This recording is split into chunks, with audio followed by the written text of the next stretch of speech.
அண்மை செய்தி, மதுரைக்கு பெரியார் அணையில் இருந்து தண்ணீர் கொண்டுவர நடவடிக்கை எடுக்கப்படும் என்று சட்டப்பேரவையில் அமைச்சர் KN நேரு உறுதியளித்திருக்கிறார். இதுகுறித்து அவர் பேசிய காட்சிகளை தற்போது பார்க்கலாம். புதிய குடிநீர் திட்டம் இப்போது கோவையில் பில்லூர் 3 குடிநீர் திட்டம் வந்த காரணத்தால் 100 MLDக்கு மேல் மிச்சம் இருக்கிறது தண்ணீர். சேலத்திலும் அதே போல சரியாக பராமரிக்கப்பட்டிருக்குமானால், அந்த குழாய்கள் மட்டும் சரியாக இருக்குமானால் மிச்சமாக இருக்கும். திருச்சியிலும் அப்படித்தான் இருக்கிறது. மதுரையிலே இப்போ புதிய திட்டம் பெரியார் டேம்ல இருந்து எடுக்கிறோம். புதிய திட்டம் விரைவிலே முடிய இருக்கிறது. டேங்க் 5 டேங்க் தான் கட்டுனா முதலமைச்சர் கொடுக்க போறார்.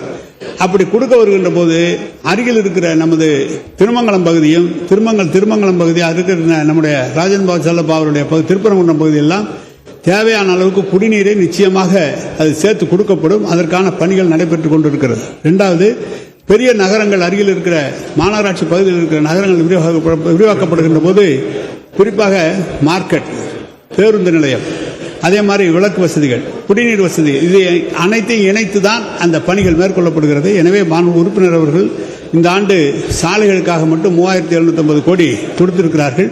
எனவே அதையும் கருத்திலே கொண்டு தங்கள் பகுதியிலே விரிவாக்கத்திற்கு உரிய நிதி ஒதுக்கப்படும். அதை எழுதி கொடுத்தால், எது முக்கியம் என்று எழுதி கொடுத்தால் அது எடுத்துக் கொள்ளப்படும்.